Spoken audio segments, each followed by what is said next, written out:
you know, a tactic, a manipulator. You know, they intentionally set up this misdeed, and then they question their victim's sanity, and, you know, the whole fact that they're reacting probably appropriately to this misdeed.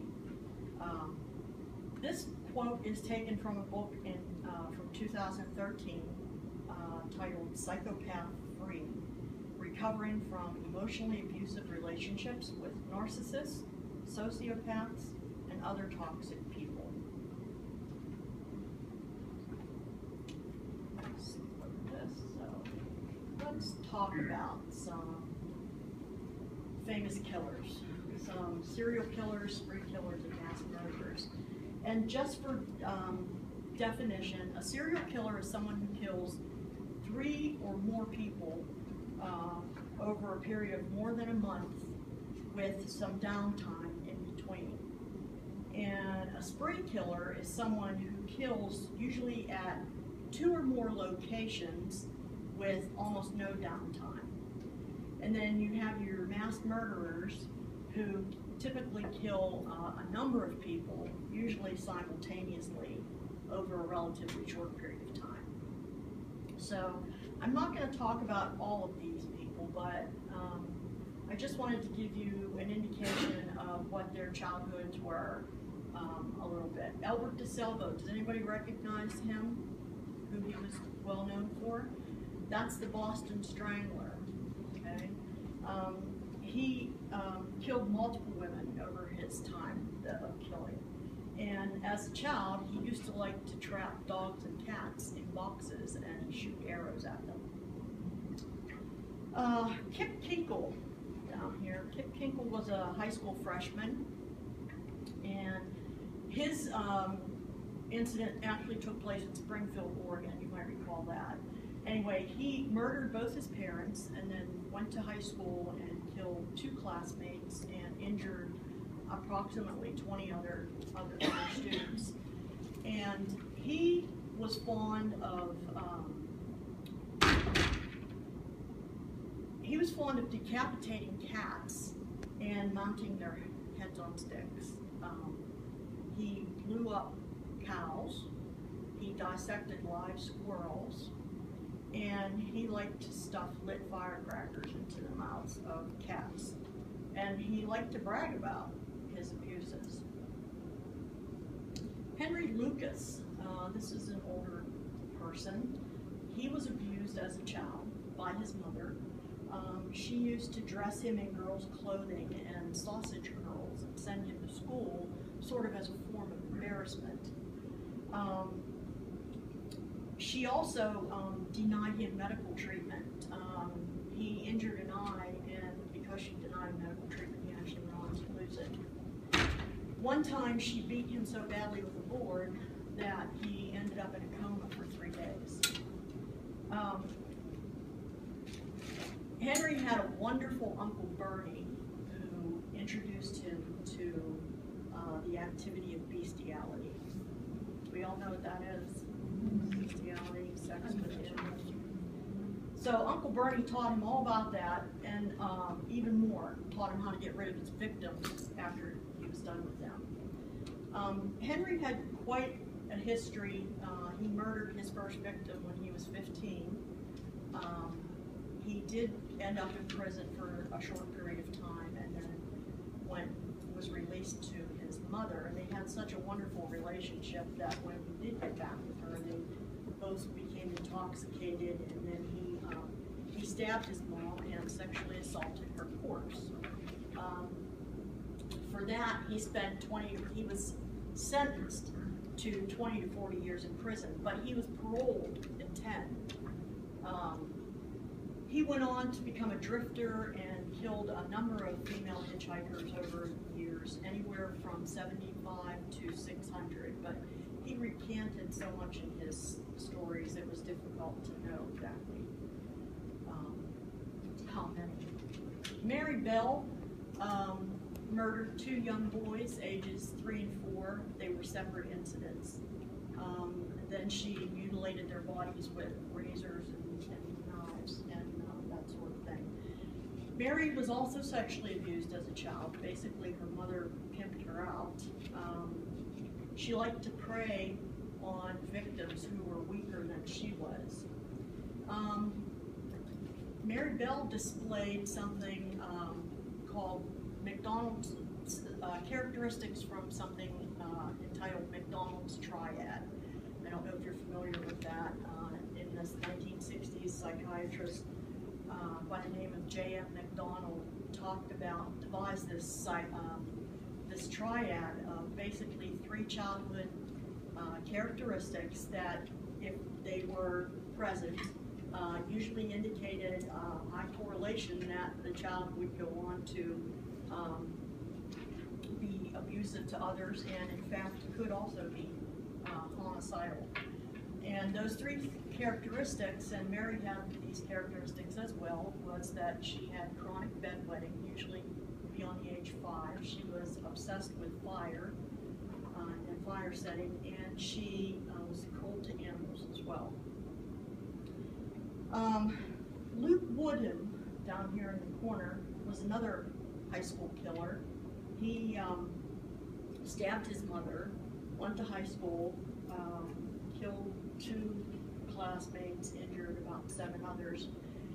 But he used to like to journal about his abuses, and he journaled about how he and an accomplice had actually beat, burned, and tortured his family dog, Sparkle.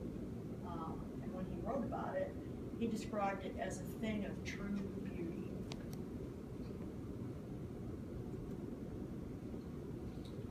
Charles Siebert is a writer for the New York Times Magazine. He wrote a wonderful article that he entitled "The Animal Cruelty Syndrome." And if you get a chance to read it, I have a copy of it here. It has a lot of worthwhile information in it, and history and that sort of thing as well. But he interviewed a woman by the name of Stacy Wolf, who at the time was the vice president and chief legal counsel of the ASPCA's Humane Law Enforcement Department, which means basically they investigated animal cruelty cases in New York City. And she said, clearly, every act of violence that's committed against an animal is not a sign that somebody is going to hurt a person. But when there's a pattern of abusive behavior in a family scenario, then everyone from animal control to family advocates to the court system needs to consider all vulnerable victims, including animals, and understand that violence is violence. Now, there's 3 varied perceptions of what animal cruelty is in children. One is basically an exploratory or curiosity-based understanding of it, and usually that's your preschoolers who have poor adult supervision and don't really have the knowledge for what's humane treatment to animals.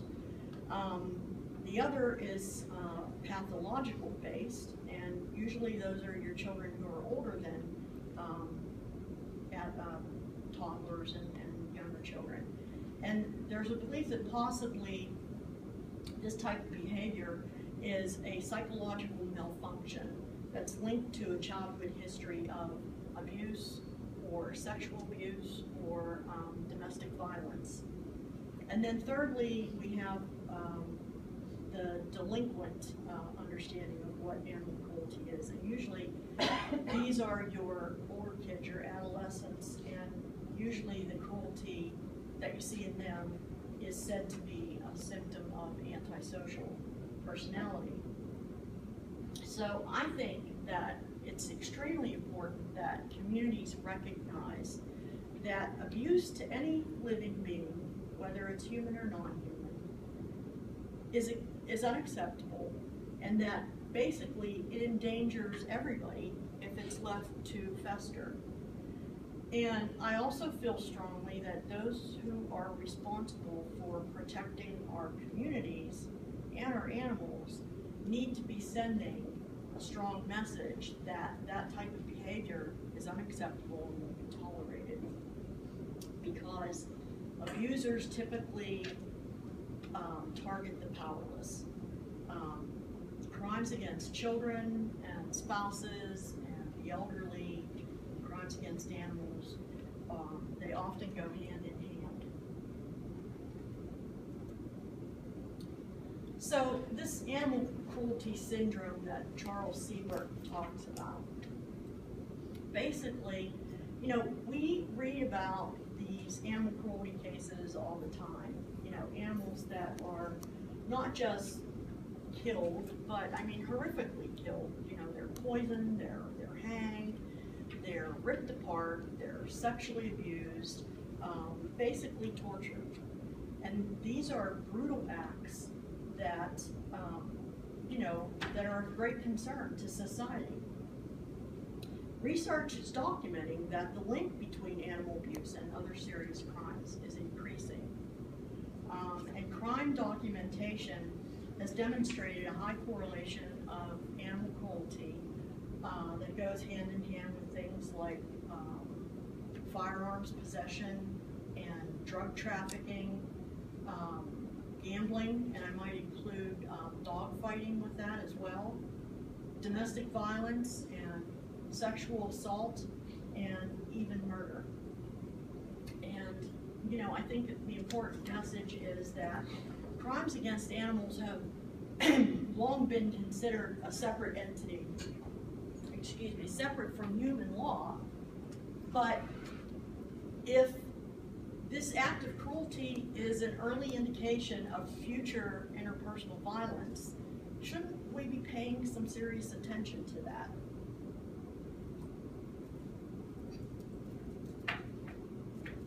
So what is it that causes people to be cruel to animals in this particular situation? One theory is what we call a social learning theory, or that this behavior is learned. This was brought about by a psychologist by the name of Albert Bandura. Basically, he says that in a hostile environment, children mimic the behavior that they are witnessing. And they do this through imitation and reinforcement. And then the aggression escalates against humans and gets passed on to the next generations. Well, anybody who's been in child welfare services for a long period of time can attest to that. I mean, I've been with the agency going on 22 years, and I can tell you that when I first started out, I worked with children and families, and I am now seeing them as parents or even grandparents, and the same situations that we were working with the kids with back then are still there. So they're generational. You know, people learn from one another through observation and imitation and modeling. Bandura also says that in addition to this, there's this continuous reciprocal interaction between cognition, you know, cognitive, behavioral, and environmental influences as well. Statistically, as much as 60% of participants who have gone on to perpetuate animal cruelty or child abuse report that as a child they witnessed or took part in animal cruelty, or they had self-experience with child abuse themselves and or domestic violence. Another thought is that there's this graduation hypothesis, that animal abuse graduates to more serious acts of violence against humans. There are also some variations to this hypothesis. One being proposes that the presence of animal cruelty in one stage of development, such as in childhood or adolescence, is strongly predictive of violence at a later date, such as in adulthood. The other thought is that this cruelty that children do to animals actually allows them to become desensitized to this kind of violence, and that they kind of learn to enjoy it, administering this pain and suffering, and then ultimately that fuels a desire to graduate to human violence.